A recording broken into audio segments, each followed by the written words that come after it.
যারা পীর মুরিদি পছন্দ করো না, তুই পছন্দ না করলে কেমন কি সর্বনাই মানুষ কমে না কথা কেনা জোরে খাবে। তুই পীর মুরিদি পছন্দ না করলে কি কাম হইবে? সর্বনাই এবার মাঠ 7টা কজিও থামাইতে পারবে না। এখনো 20 দিন মোবাইলের বাড়ি বাস গাড়া শুরু হয়ে গেছে। আমরা নিজের আমিও নামবে 40টা বাস প্রায় গ্রামে করে কালেকশন করিয়ে দিছি। যে জানে ভালো ভাই আরে দেখলো আর করি যারা ঠান্ডা হইয়া যায়, যারা চরমনাই যায় যদি ভোলা করে পুলিশ এই কয়ে তুই যাইতে বিনে গুল্লি দিব, ভাই গুল্লি দেও না আমি যাবো চরমনাই। কথা ভাই যত গুন্ডা গুন্ডারা সব মেরেছে চরমনাই কি কথা কেন? আল্লাহ নবী যখন মক্কা শরীফ গেছে কাপড়ের রাখা হয় ওই মেদু একটা পাগল হয়েছিল, একটা পাথর মারবে। পাথর মারবে কি পাগলেরা যাইয়া হুজুরের দেখে কলেমা পড়ি মুসলমান। ইসলামা যাবি হাত রশি নয় রশি মাইজ ভান্ডারি সুরেশ্বরী সব গুন্ডা গুন্ডারা মিললে সর্বনাই ঠেয়া তা মেদুর মানুষের সর্বনাই দেখি ওরা মোবাইলে মোড়ে সর্বনাই থই না আমি যাবো ফালতু কত খাইলাম যে মোবাইলে যে ঘুরিয়ে গেলে দেখছে দেখে কলে এত মানুষ রাইতে ঘুমায় ঘুমবে এই একটু দেখে যাবো কত খাই না এই দেখে আর পেট বলছে জোহরের বান এই বলছে মাগরিবের উদ্বোধনী এই বলছে ফজরে কয় না 3 দিন শেষ না করতে যাবো না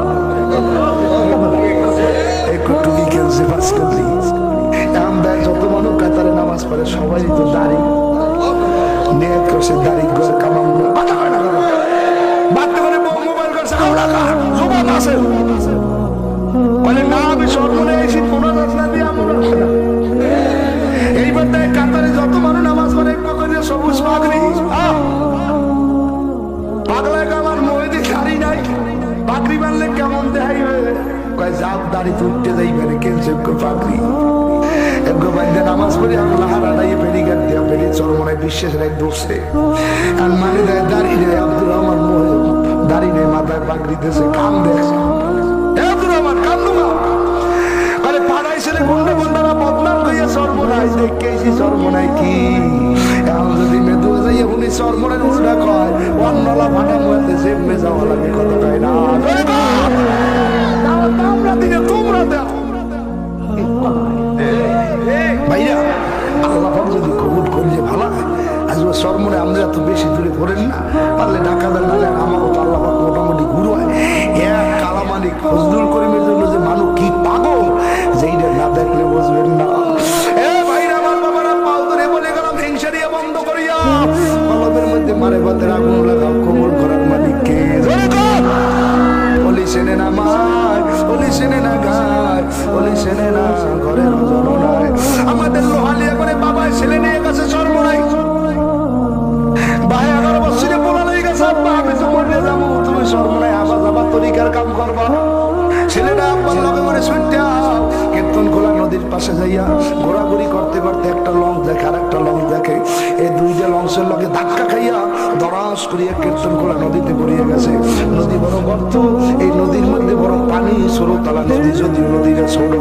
ছেলে পড়িয়া মারা যায় না অবস্থা ডুবন্ত পালা আর বাবার পাগলের মতো ছেলে খুঁজে পায় না এখানে যায় পায় না ওখানে যায় পায় না স্টেজে ঘোষণা দেয় পায় না মাইকিং করে পায় না অনেক ঘোরাঘুরির পরে পাগলের মতো ইয়ে বলে কি করবো স্টেজের পিছনে যাই দেখে ওই ছেলেরা বিজেপুর স্টেজের পিছে দাঁড়াই রয়েছে আর আব্বাই কোলের মধ্যে আব্বা তুমি কই গেছো না কালে আমি তো লঞ্চ দেখতেছিলাম একটা লঞ্চের লাগে আরেকটা ধাক্কা খাই আমি ঘুরিস করিয়া নদীর মধ্যে পড়িয়ে গেছি মরিয়া যাবো পালা নিচে যাই পানি খাই নিচে যাই পানি খাই এমন সময় থেকে একটা মানুষ একেবারে কালা মুখের মধ্যে অল্প গায়রা দাড়ি আমার হাতটা ধরি আমার জায়গায় ফেলাইছে বলে তুমি চেনো মানুষটারে কালে আব্বা আমি দেখলে চিনবো আর আব্বাই কয় ডরাইছে কি দেখছে বুঝি নাই হুজুরের দ্বারা একটু ফুদে হইয়ারি সুন্দর পোশাকা দিব রাইয়া গার পানি বসিয়া কুতুব করাই নিয়ে ফজলুল করিম রহমাতুল্লাহ দ্বারা ফুদার জন্য গেছে যখন কুতুব করার গিট দিয়ে ঢোকে ওই ছেলেরা আল্লাহ কুতুবের দেখে একটা চিৎকার দিয়ে ওর আব্বা এই হুজুরে আমার উঠাইছে নালে আমি উঠতে পারতাম না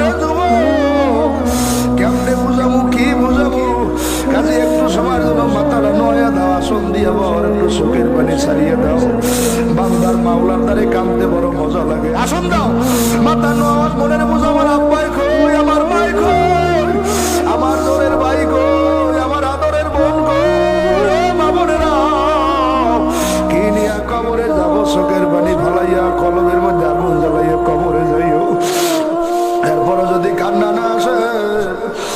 15-20 দিন পর সরমনের মাহফিল যাইয়া দেখো সরমনের ময়দানে আরে ডাইনেও মানুষ কান্দে, বামেও মানুষ কান্দে, সামনেও মানুষ কান্দে। একজনের কান্না দেখলে আর একজনের চলতে আপনি পানি বাইরে গেছে। উজু করতে মানুষ কান্দে, গোসল করতে গেলে মানুষ কান্দে। এরপরে যারা মহাব্বত হয়েছে বিপদ আবাদ এড়াইতে পারে না। আমাদের এই গোপালগঞ্জের আব্দুল জলিল বের ছেলে অসুস্থ, সরমনের ময়দানে এই ঘটনা বয়ান করে উদ্বোধনী মাহফিলের সময় শোনো, যারা যাওয়ার এখনো ন্যায় করতে পারো নাই, বাংলায় ছেলের অসুস্থ আস্তে আস্তে পারে, আস্তে আস্তে পারে, এখন ন্যায় করছে আমার ছেলে কি মরিয়েই যাইবে। বাজারে যাই বলে দোকানদার কাপড়ের কাপড় দাও, কলে কেন আপনার ছেলে কি মারা গেছে? কয় না ছেলে অসুস্থ, মরিয়ে গেলে কে কাপড়ের কাপড় নেবে? আমি যাবো সর্বনাশ,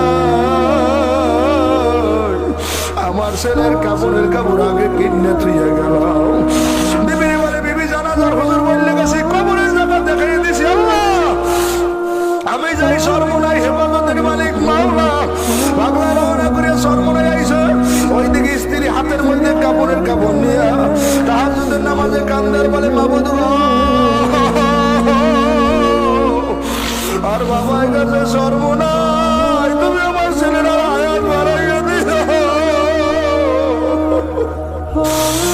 আর বাবা গেছে আমার ছেলেটারে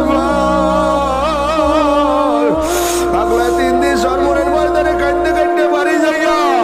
ছেলের কবর জিয়ারত করবে। দরজায় বিরসায়, পুকুরের ভরায় বিরসায়, মসজিদের ধারে বিরসায়, কবর পায়না রওনা করিয়া বাড়ির দুয়ার ধারে বলে দেখে কি খবর। ঘরের দরজা দিয়ে ডাকতেছে আব্দুর রহমান, ওই অসুস্থ ছেলে টাচ করিয়া দরজাটা খুলে দিয়া এখন আপনারে গালো গালো সুমার গো বাবা, তুমি আমার জন্য কাপড়ের কাপড় কিনে ধুয়ে গেছো, আর কাল বেড়াইতে সরমনের হুজুর আমাকে বাড়ি আইয়া আমার ঘুমের মধ্যে আমার গায়ে হাত মশা দিয়ে আমার দাওয়াত দিয়ে গেছে, আমিও যাবো সর্বনাশ,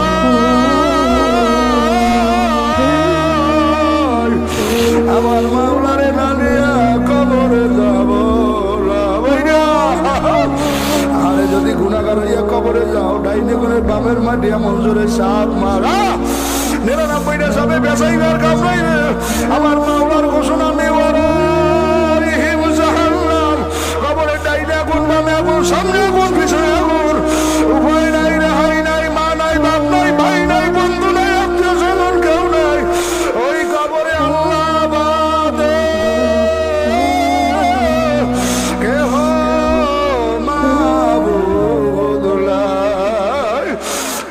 কাজী আর দাড়ি কামাবো না,